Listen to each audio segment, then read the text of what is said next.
Hello ladies and gentlemen, and welcome back to another video on the second channel. It's finally time for the last league in the EFL to predict. We've done the Championship, we've done League One, now it's time for League Two. Let's get into it then, starting off with the bottom two and the two to get relegated. I've gone with 24th Accrington and 23rd Newport. Accrington have brought in a few from non-league, the likes of Freddie Sass and Isaac Sinclair. But I look at their squad in a minute and I've got to be honest, I see a very non-league squad. And with the two coming up, Barnet and Oldham, which we'll get into, can I see them, there's got to be two relegated teams, I'm afraid, and I think one of them is going to be Accrington. Yeah, next up Newport, Matt Smith coming in, Gerard Garner, John Wright, all three transfers by the looks of it there, like Shane McLaughlin and Nick Townsend coming out of the club. David Key's the man in charge there. I see Newport and I worry, I really do. They start off at home to Notts County, which at the time of the recording is this week. Next three now, I've gone with 22nd Harrogate, 21st Tranmere and 20th Fleetwood. Harrogate have got a very small squad. Only two goalkeepers. Saying that's quite normal nowadays in football, but you get what I mean. The depth isn't really quite there for Harrogate at the minute. Simon Weaver obviously still there. I can see Harrogate again being one of them teams that just stays up. And I feel a little bit the same with Tranmere. I see Noah Kenner from Hibernian and Nathan Smith from Port Vale look to be interesting investments. Their squad looks better, but not a million times better. They'll just stay up for me, Tranmere. And Fleetwood just brought in Ched Evans, Toby Malarkey, while losing Brendan Wydu. That looked to be inevitable, though. He was, much better than what that Fleetwood side was. Pete Ward, the man in charge at Fleetwood now. Can I see them doing well? No, I've got to be honest, no. Next three now, 19th I've gone with Barrow, 18th Notts County and 17th Oldham. Andy Wings Barrow come to Chesterfield on Saturday, my team, and I predicted them real low, so it would be very, it wouldn't surprise me if they went and won on Saturday. Yeah, Barrow have been that sort of team everyone puts in the playoffs for a few years. I can see them struggling this season, Barrow. It looks to be like a very quite new team, and sometimes when I see that, I worry. I really do. I think Barrow just look like a complete mess in their quality at the minute. But arguably even more of a mess is Notts County. They've lost David McGoldrick. They're about to lose Jatta. They should have never sat their manager, in my opinion. I didn't think Stuart Maynard. Obviously, Notts County fans, have their opinion. But I didn't think Stuart Maynard didn't do that much wrong. I mean, obviously they obviously didn't like his style of play and stuff like that. But he got you into a playoff position, and you were fighting for promotion. And I just found it bizarre. But Martin Patterson is there now. Notts County seem to be a team for me that are going down and down, and I think this would be a tough season for them. A lot of you are probably quite surprised to see Oldham so low, but I think Mickey Mellon, decent manager, but Oldham fans last season, they were getting on his back. They didn't like his way of play. They were so poor at home at times, and they were in the playoffs for so long that you could honestly argue they didn't deserve to be in the playoffs. But look, they did, and they deservedly got promoted. But do I think they're ready for League Two football?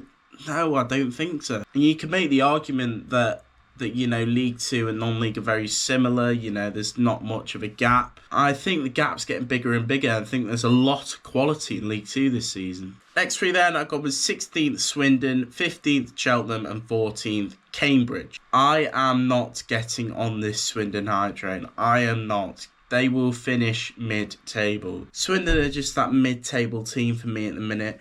And, don't get me wrong, they've brought in some quality players, but a majority of that squad is still the squad that finished in lower mid-table last season. And that's what I feel will happen again this season. I'm not getting on this Swindon hype train. Cheltenham there, Michael Flynn in charge, Ryan Broom coming in from Fleetwood, Robbie Cundy from Notts County, Lee Angle as looks to be decent from Morecambe. The squad looks okay. It looks like an average mid-table finish for me for Cheltenham. And the first relegated team, Cambridge. Now, yeah, a lot of you going to disagree with this one. Cambridge, they absolutely got thumped in League One last season, finishing rock bottom. Don't really rate Neil Harris as a manager.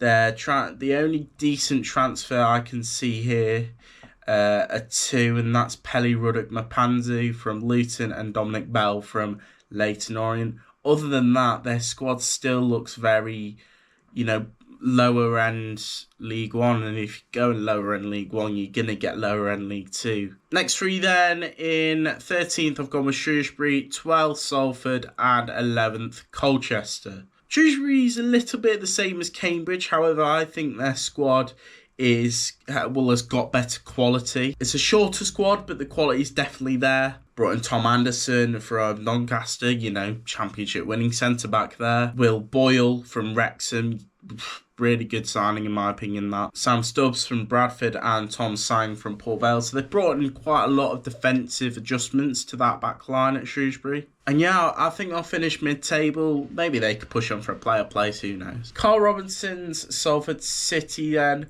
Brought in a few decent players. Two that stand out for me are Matthew Young on loan from Sunderland and George Grant from Hearts. Be interested to see Matthew Young, obviously 18 years of age. George Grant is 30, so you've got that sort of mix of youth and experience in there. And sometimes that can really mix really well, sometimes it can't. I can see this Salford City team finishing about mid-table this season. And Colchester, the Cowley brothers are still there. I can see them doing well. I can see them pushing on this season. Will Goodwin on loan from Oxford United and Jack Turner coming in on a free transfer from MK Dons. They haven't really lost a lot of big players either. They look to be a decent, half-decent team, Colchester United. I'm certainly looking forward to seeing how they sort of play next season, Colchester. The three just outside the playoffs now, gone with 10th Crewe, 9th Bromley and 8th Grimsby. Emery Tesgel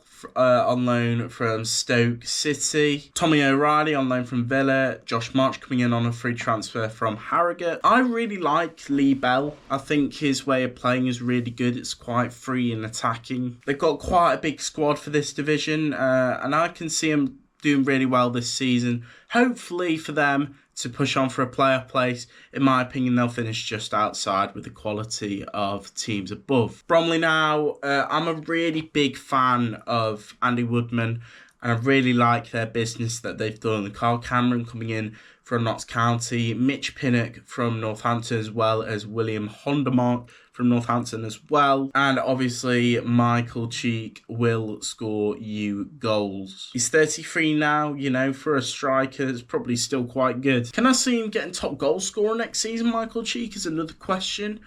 I think there's a lot of better strikers in this division that I can see getting more goals than Michael Cheek. However, you could probably say that about last season, yet he got over 20 plus goals. So who knows for Michael Cheek? I'd say if I'm answering it, maybe. I don't know. And just outside the playoffs is David Artell's Grimsby. Christy Pym from Mansfield on a free. Don't talk about them. Jamie Walker on a free from Bradford. And I really like Jaden Sweeney in from Leyton Orient. With the likes of Danny Rose and with others still coming in, I think they look really quite good this season, Grimsby. And who knows, maybe they could get that little slip into the playoff place. But it's these four teams for me who have got in. In 7th, I've gone with Barnet, 6th, Walsall, 5th, Crawley, and 4th, Gillingham. Barnet, similar with Bromley, really big fan of Dean Brennan and what they've done with their business. Scott High from Huddersfield, Joe Hugel on loan from Manchester United. They also have quite a relatively young squad, and I think that's actually quite good coming into League Two with. Walsall obviously had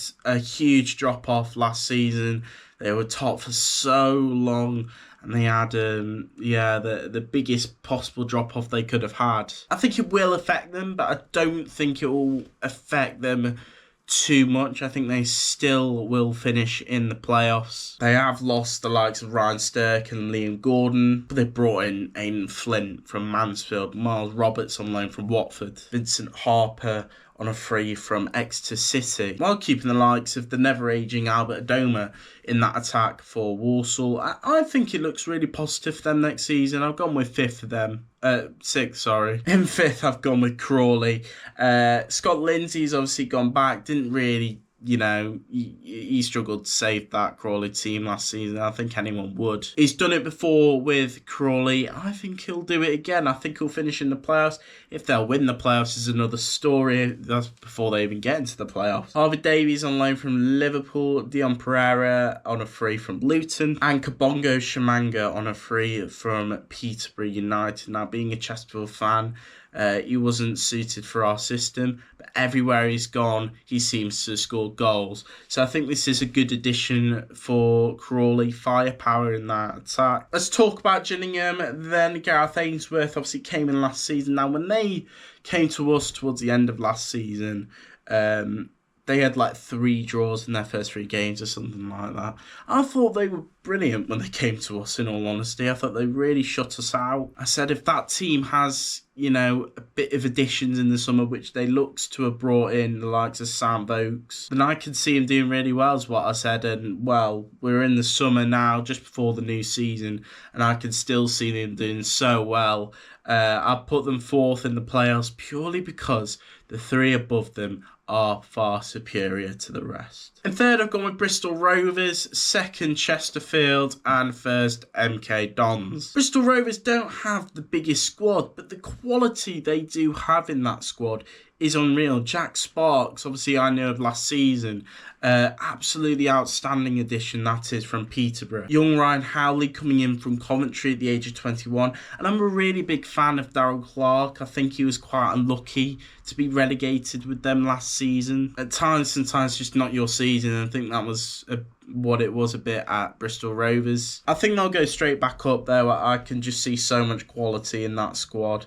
Another one, Macaulay Salem Hales from Stockport. Yeah, I can see him doing well. Now, Chesterfield. Call me biased with me being a Chesterfield fan. I think I have a right to be biased this season. Dylan Marcandy alone coming in. He was brilliant for us in that first bit of the season. And when he left, we were just a completely different team. Zach Hemming, a quality number 1 goalkeeper, what we needed coming in from Middlesbrough. Lee Bonnis, quite a young centre-forward, unexperienced in England. But from what I've seen him in pre-season, he looks like a fighter, wants to get the ball and score goals. Looks promising. Ryan Stirk from Walsall, experience in League 2 as well as quality. And then you get the likes of the players that are still here, such as Armando Dobra, Dylan Duffy, John Fleck, Carl McFadden, Shay Dunkley. Call me biased, have your say in the comments. But I think I have a right to be biased this season because I think our squad looks bloody brilliant for League 2. Obviously not as good as MK Dons. Their squad is looking to be one of the best in League 2. Will Collar from Stockport County, Nathaniel Mendes-Lang from Derby County, bloody hell, that's only 2. Aaron Collins from Bolton, and a championship experience playing Callum Patterson from Sheffield Wednesday. Their squad looks outstanding, and I think Paul Warne is just too good of a manager for this division. He did well with Derby in the championship, MK Dons look to me miles above the rest, miles above Chesterfield, definitely. And yeah, they are my champions for League 2 for next season. Let me know what you think to my predictions then. Make sure to leave a comment down below with your predictions as well as your opinions to my predictions. Said though, it is all my opinion, don't leave any mean comments, I'm as right to my opinion as you are to yours. But that's it from me, guys. I hope you enjoyed today's video. That's all 3 EFL leagues done and predicted. One more to go, which is the big one, the Premier League. I'll see you all soon, guys. Have a great day. Bye bye.